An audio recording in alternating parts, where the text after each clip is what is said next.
काय वाटतं, काय काय असं तुम्हाला फरक पडल्यासारखं वाटतं? मला म्हणजे जर आता सांगायचं जर म्हटलं की नाही, तर मी ज्या ज्या दिवशी मी फर्स्ट सेशनला ज्यावेळेस आलो होतो, त्यावेळेस म्हणजे खूप म्हणजे एवढी एन्झायटी लेवल आणि एवढं डायजेशन लेवल एवढं हाय होतं की म्हणजे मी सांगू शकत नाही. हां. म्हणजे त्याच्यामध्ये जर सांगायचं जर म्हटलं तर म्हणजे असं मला बसू पण वाटत नव्हतं, असं म्हणजे पूर्ण असं हे झालेलं, पूर्ण असं जड झाल्यासारखं. काय कळतच नव्हतं असं. हं. पूर्ण हे झाल्यासारखं असं कधीतरी असं इन्सिडेंट होते. म्हणजे 5 वर्षानंतर मी पहिल्यांदा ते झालेलं, ते लास्ट 15 दिवसापूर्वी वगैरे मी तुम्हाला फर्स्ट टाइम आलेलो होतो. आणि डायजेशन मध्ये तर एवढ्या म्हणजे गॅस पेन वगैरे एवढ्या होत्या ना, की म्हणजे असं म्हणजे त्याचं एन्झायटीचं कनेक्शन ते होतं स्ट्रेस एवढं होतं की भयानक. म्हणजे ते पूर्ण म्हणजे 100% ते क्युअर झालं त्याच्यामध्ये. 100% म्हटलं तरी चालतं, ते मी 100% म्हणतोय.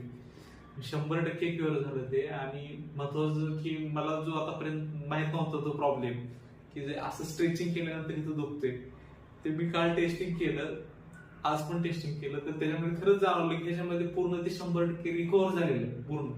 100% म्हणतोय मी, 1% म्हणजे कमी नाही असं म्हणत. ऍक्सिडेंट कधी ऍक्सिडेंट मध्ये पूर्ण हे जे झालं होतं, की अगदी असं स्ट्रेचिंग केलं तर हे पूर्ण आर्म दुखायची, इथली मसल्स दुखायची पूर्ण. एकच मसल होती, मसल पूर्ण दुखायची. पूर्ण मला असं वाटतं की तर हार्ट पर्यंत कनेक्टेड असेल असं वाटायचं मला. इनर फिलिंग यायचं असं हे ओढल्यानंतर, हार्ट दुखतंय काय असं ओढल्यासारखं. तर ते असं नाही तर पूर्ण असं पूर्ण फिरवलं तरी कुठंच काय वाटत नाही. म्हणजे किती स्ट्रेच करतोय मी मगापासून किंवा रात्रीपासून पण स्ट्रेचिंग करतोय की सापडतंय का, दुखतंय, पण ते अजून तर सापडलेलं नाही मला की दुखतंय असं कुठं. म्हणजे 100% ती रिकव्हरीच आहे त्या प्रॉब्लेमचं. 100% म्हणजे ती क्युअरच झालं. आणि त्याच्यानंतर बेसिक जे काही थोडे अंगदुखी वगैरे होते, ते तर खूप असं मेडिटेशनच झालं 5 सेशन मध्ये. पूर्ण छान मेडिटेशन पण झालं आणि एकदम म्हणजे छान एक्सपिरियन्स. पूर्ण असं रिलॅक्स फिलिंग वगैरे एकदम असं गावाचा. आणि सगळ्यात महत्वाचं वैशिष्ट्य सांगायचं म्हणलं तर ह्या रूमची एनर्जी लेवल एवढी हाय आहे की बापरे, इथं आल्यानंतर असं वाटतं की जाऊच नाही.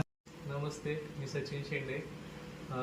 मी गेल्या वर्षी ऑगस्टमध्ये एन्झायटी आणि डायजेशन या प्रॉब्लेमसाठी मी आबळे भैयांकडे गेलो होतो. तर त्याच्यामध्ये त्यांनी रेखेनोथेरपी त्याचे 2 ते 3 सेशन दिली होती मला. आणि त्याच्यानंतर जर म्हणजे आजच्या डेटमध्ये जर बघितलं तर जवळपास त्याला वर्ष झालं ह्या गोष्टीला सर्व.